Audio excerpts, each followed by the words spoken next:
मशक number 1.1 में तीसरा जो सवाल हम देखेंगे, एक परेड में 616 अफराद की फौज के एक दस्ते को 32 अफराद के एक फौजी बैंड के पीछे चलना है। दोनों ग्रुपों को कॉलमों की यकसा तादाद में मार्च करता है। कॉलमों की वो बड़ी से बड़ी तादाद मालूम कीजिए जिसमें वो मार्च कर सकते हैं।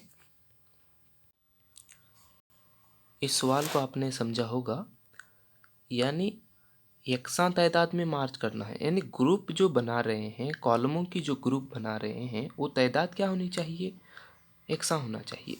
जैसे मिसाल के तौर पर इस तरह से वो क्या कर रहे हैं, इसको हम कहते हैं सुतून, इसको हम कहते हैं सफ़। जब सफ़ और सुतूनों में भी तादाद क्या होनी चाहिए, मसावी होनी चाहिए। तो वो कौन सा अदद है जो कि एक मसावी अदद में वो क्या करते हैं, मार्च करते हैं। तो चलिए यहाँ पर हम देखेंगे जो दो अदाद हैं, 32 अफराद यहाँ पर दस्ते के अफराद और 616 अफराद की एक फ़ौज 32 अफराद के पीछे चलना है। तो हम यहाँ पर क्या करेंगे, 32 से तकसीम करेंगे 616 को। अब 32 को 2 तक पढ़ेंगे तो 62 हो जाएगा, उससे ज़्यादा होगा, उसीलिए 32 से 1 32, 11 में से 2 तफरीक करने पर 9, हासिल का 1, 6 में से 4 तफरीक करने पर 2। अगला हिस्सा जो होगा वो 6 नीचे लेंगे। दोबारा हम 32 को हम किस अदद से ज़रब करने पर नियरेस्ट टू 96 के करीब आएगा, वो होगा 9। और 32 को अगर 9 से अगर ज़रब करेंगे तो आएगा 288। 6 में से 8 नहीं जाएगा, बाजू से मांग लें, 16, 16 में से 8 तफरीक करने पर 8। उसके बाद हासिल का यहाँ पर दे देंगे तो सिफर सिफर आ जाएगा। दोबारा हम इसको क्या करेंगे, 8 से तफरीक करें, तकसीम करेंगे 32 को, 8 4 32, यानी हमारा जो अदद होगा, बचत होगा, वो सिफर होगा। तो इस तरह से यहाँ पर जो एचसीएफ जो होगा 32 और 616 का, वो होगा 8। यानी कॉलमों की वो बड़ी से बड़ी जो तादाद 8 है, जिसमें वो क्या करते हैं, मार्च कर सकते हैं। जैसे आप लिखने का जो तरीका यहाँ पर मौजूद है कि उखलिस की तकसीम के तहत a equal B Q plus are की सूरत में हम कैसे इसको लिखते हैं, a equal B Q plus are की सूरत में 616 बराबर 32 ज़रब 19 जमा 8। दोबारा इसको हम लिखेंगे, 32 बराबर 8 ज़रब 4 जमा 0, यानी एचसीएफ होगा 32 और 616। यानी इस तरीके से हम क्या करेंगे, इस सवाल को हल करेंगे।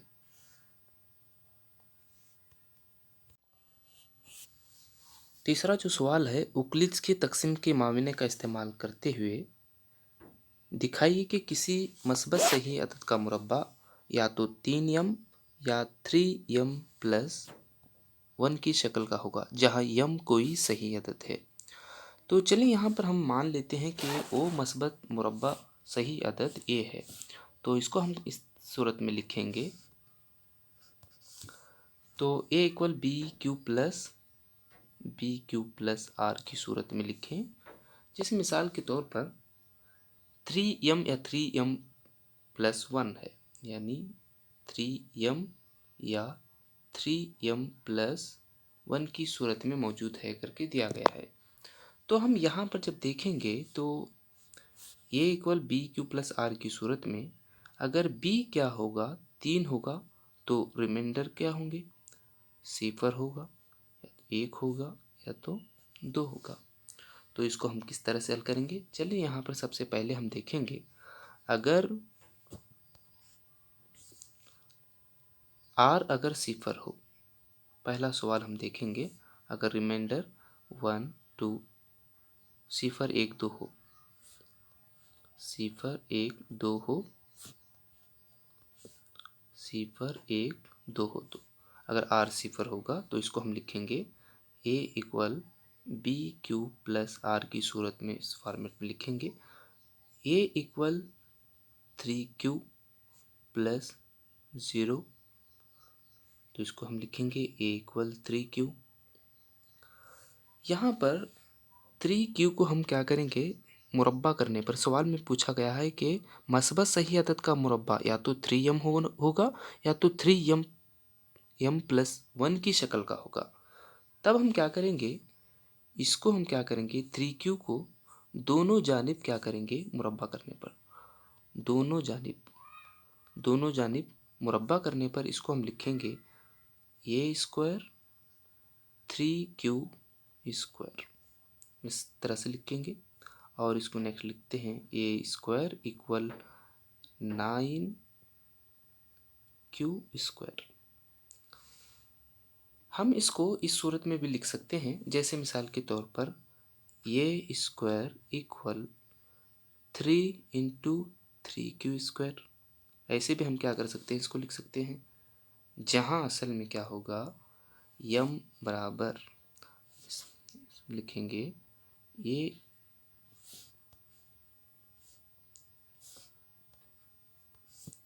ए स्क्वायर इक्वल 3m, जहाँ यम होगा 3q स्क्वायर के बराबर होगा। तो इसको हम लिखेंगे ए इक्वल 3m। तो यहाँ पर इस सवाल को इस तरह से बताया गया है कि किस तरह से इसको हल किया गया है। तो चलिए इसी में जो दूसरा, अगर अगर एक होगा तो इसको हम लिखेंगे ए इक्वल 3q प्लस 1। दोनों जानिब मुरब्बा करने पर क्या होगा, a square equal 3q plus 1 raise to square. दोनों जानिब मुरब्बा करने पर आपको मालूम होगा, यहाँ पर 3q plus 1 raise to square ज़ाबिता क्या है, a plus b raise to square equal a square plus b square plus 2ab। इस फॉर्म में क्या करेंगे, हम इसको लिखेंगे। चलिए इसको हम लिखेंगे a square equal 3q square plus 1 square plus 2 3q plus 1। उसके बाद इसको अगर हल करेंगे तो a square equal 9q square plus 1 plus 6q। इसको हम इस सूरत में लिखेंगे सही तरतीब से, a square equal 9q square plus 6q plus 1। अब यहाँ पर 9q स्क्वायर प्लस 6q को हम इस सूरत में भी लिख सकते हैं, जैसे इसको हम इस सूरत में भी लिख सकते हैं, a square equal 3 into bracket 3q square plus 2q plus 1 की सूरत में भी हम लिख सकते हैं। और आपको मालूम होगा 3q स्क्वायर प्लस 2q यानी क्या होगा, यम के मसाई भी होगा। तो इसको हम लिखेंगे ए स्क्वायर 3m प्लस 1, जहाँ असल में यम 3q स्क्वायर प्लस 2q के मसावी होगा। तो यहाँ पर इसको इस तरह से सॉल्व किया गया है कि किस तरह से इसको सॉल्व किया गया है, यहाँ पर नीचे बताया गया है। तो आप इस तरीके से इसको हल कर सकते हैं।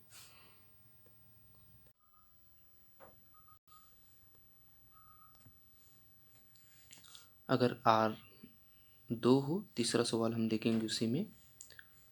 तो इसको हम लिखेंगे ए इक्वल 3q प्लस 2।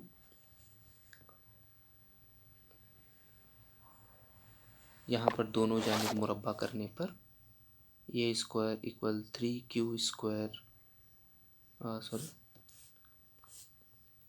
प्लस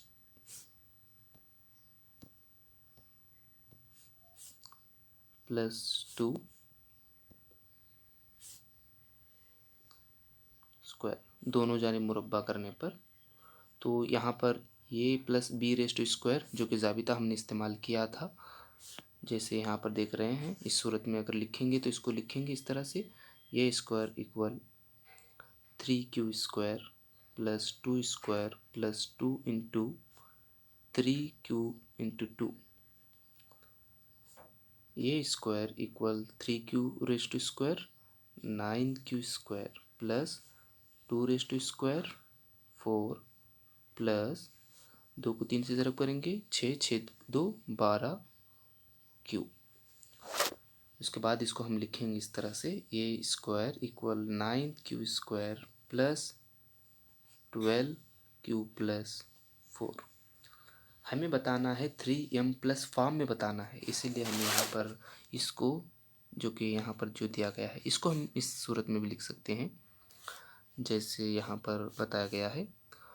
ए स्क्वायर इक्वल 3m प्लस 1, यानी जहाँ पर 3q² प्लस 4q प्लस 1 ये किसके मसाइवी होगा, जैसे यहाँ पर यम के मसाइवी होगा। जैसे इसी को हम क्या कर सकते हैं, इस सूरत में लिख सकते हैं,